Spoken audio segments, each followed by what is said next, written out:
watched 3 of the shorts, and they were all about almost a half hour. I mean, they were really good. A lot to say about these. So let's just start with the first one, The Other Morgan. I want to see what you thought about The Other Morgan. Come on, Jessica, hit me with it.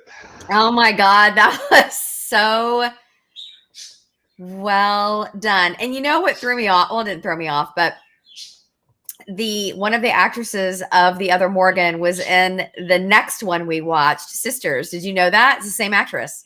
Yeah, it was kind of weird to watch The Other Morgan, which is about sisters, and then Sisters about sisters. I know. Oh my God, I loved it. I loved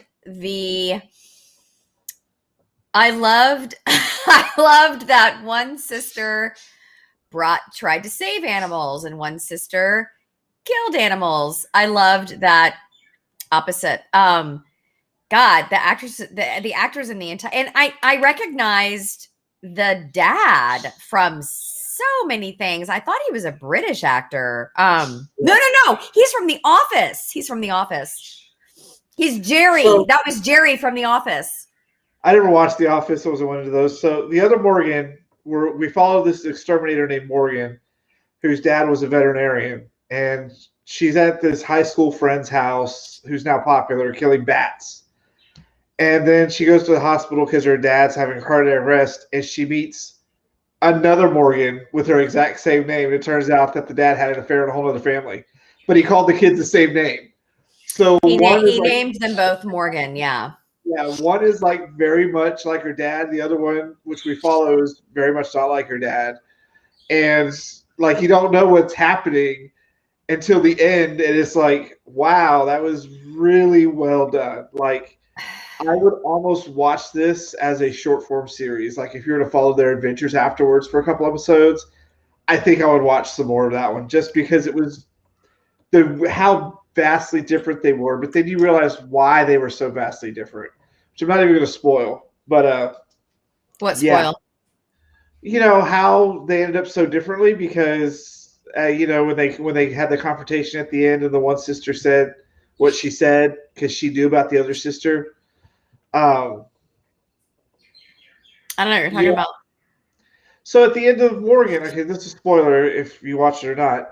The new Morgan that we are introduced, that's very much like her dad and very popular, thinks we have her life together, knew about the other Morgan, and has spent her whole life trying to be better than her. Only to not be happy at all. Right, and to not be better than her. Yeah, it was a really interesting way that they played the dynamics and twisted it on you. Like, the Morgan we know felt bad because she didn't follow her dad. She didn't have this popular life. Like, she's cyber stalking. And turns out that the perfect life isn't always the best life. And I always love those stories because everyone always wants that bigger, better thing. Well, be happy with what you have. You make your own happiness. And so I like that message of it. It was really fun. Yeah, and the actresses were amazing. And the one who played the famous Brittany Moon, did she kill bats for a living? Is that what the thing was? No, she had bats in her basement, and so she called the exterminator. And that's when she came across Morgan. They went to high school together. She did it for like, I'm famous. I'm on, like, I made that song that's in that commercial. Like, well, she was on the cover of Vogue. I mean, she had to be somebody important.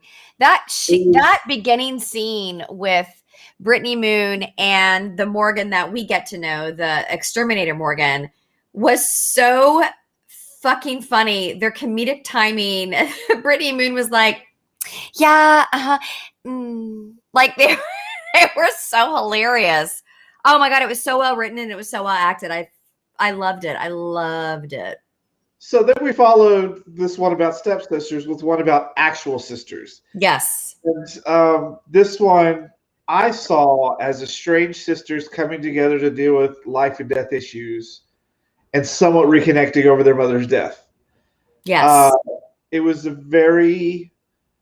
I didn't know where they were going for most of this. Like, I thought it was funny they played with, like, when she listened to the phone call, like they were kids again in their mom's house.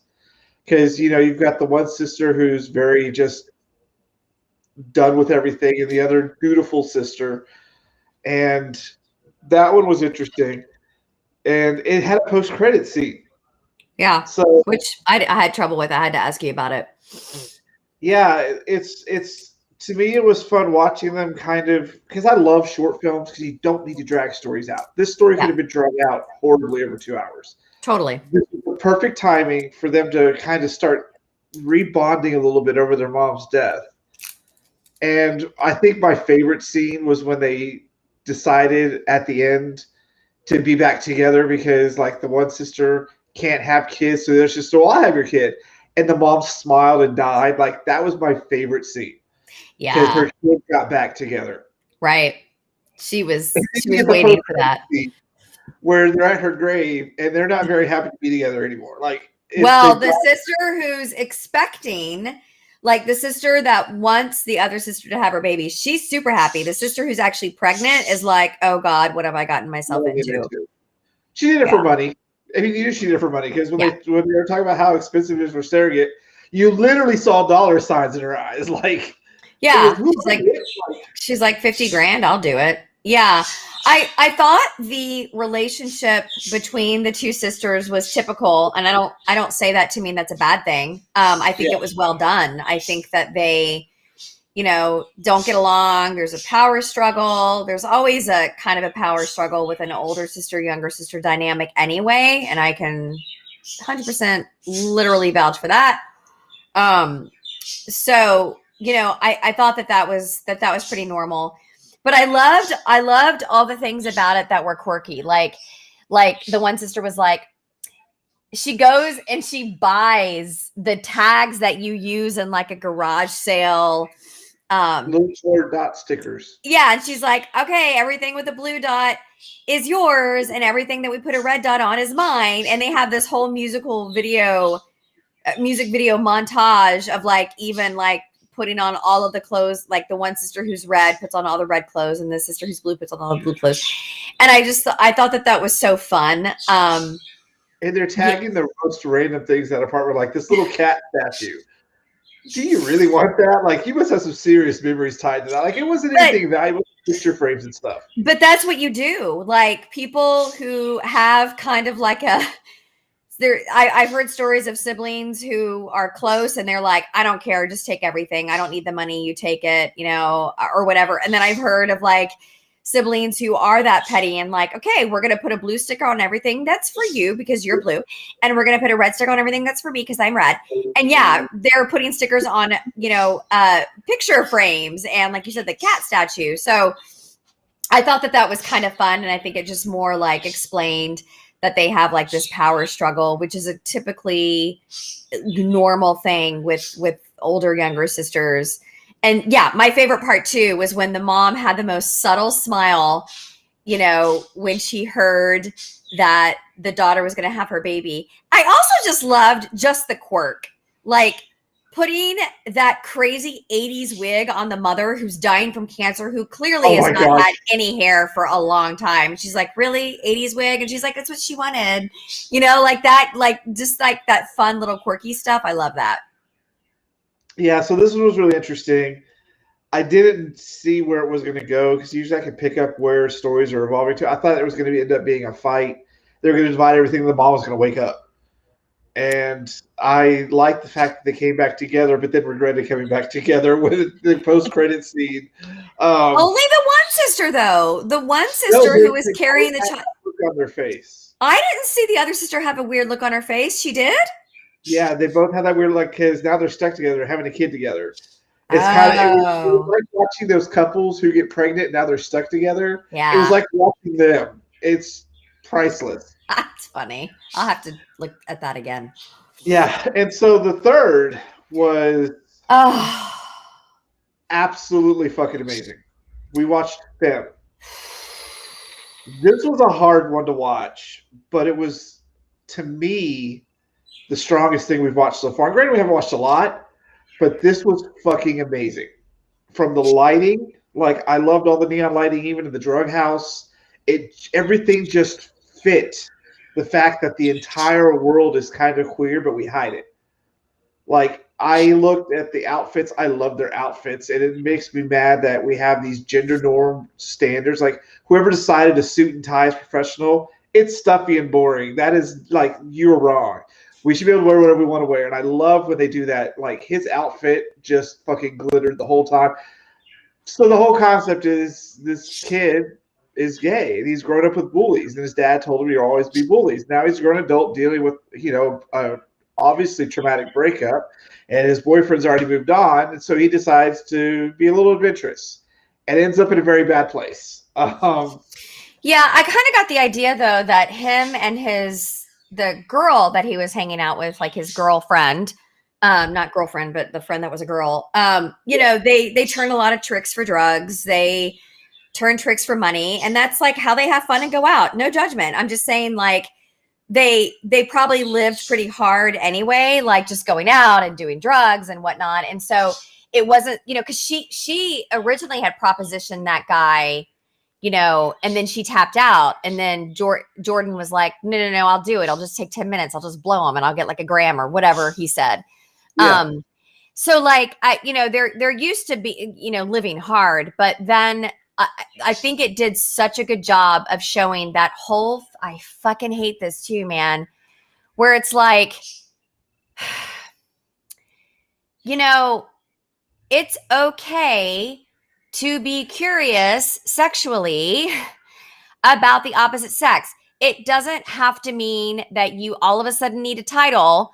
Like, because I'm like, oh, you boys, if y'all weren't so afraid of being judged and, being possibly gay or being bi-curious, you would all take a chance with that beautiful, beautiful boy in your presence. But of course, they had to be the straight macho type.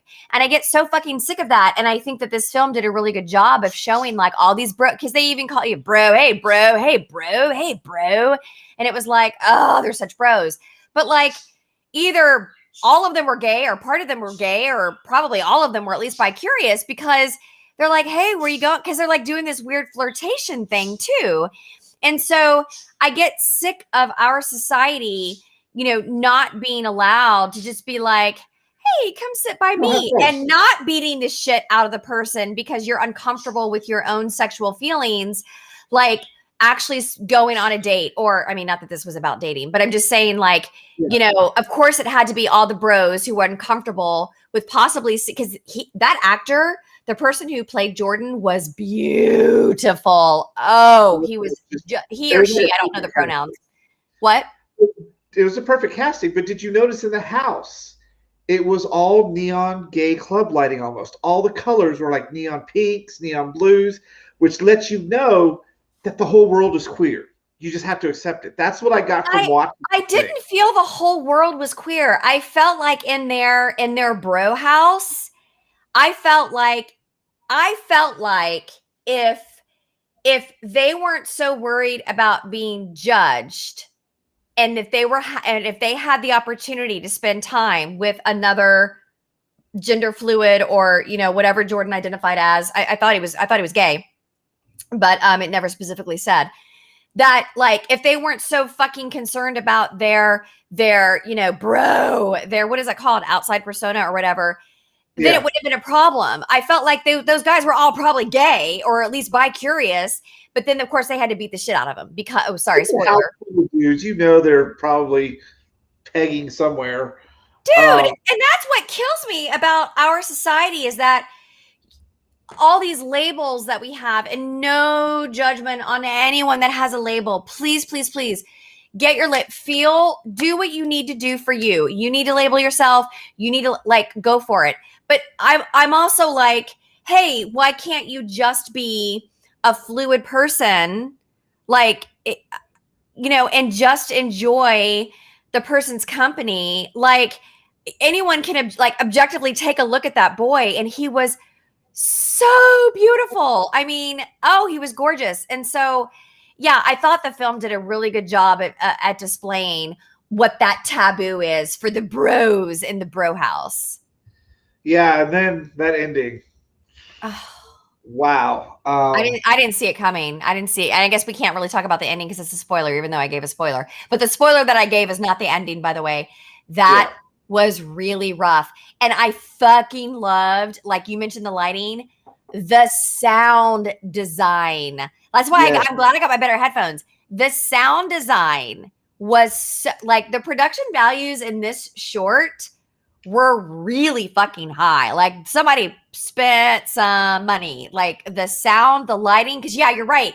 He had like this half glitter mesh top and his Jordan's eyeshadow, like and just the camera work, the cinematographer, like, oh, it was just so good. The production values were super high on this one.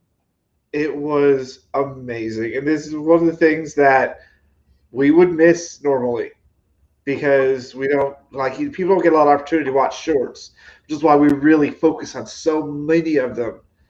But this one, watching two about sisters that was all kind of upbeat and could be funny, and then the serious one was just like, wow. But it just snapped you right into this world because, like I said, the lighting was what did it for me. Like it was just no matter where you were, you felt like you were in club lighting, but it was like subtle in the background, and it gave you that notion that, yeah, that we live in a world where we try to hide it, but the fact is it's okay. Be you, be whatever. Wow, like I was just. Yeah, that was tough, and I knew and I don't want to give spoilers. So the part in the middle where I'm just going to say, because I can say this to you, you'll know what I'm talking about because we just watched it. But when Jordan goes into the bathroom, yeah, okay, I knew that was going to happen. What happened, and then I didn't know. I didn't know the ultimate destruction of what was going to happen, but I knew. Well, I've already spoiled this one thing. I knew Jordan was going to get beat up. I knew that, and I knew that particular scene was going to at least start it because that dude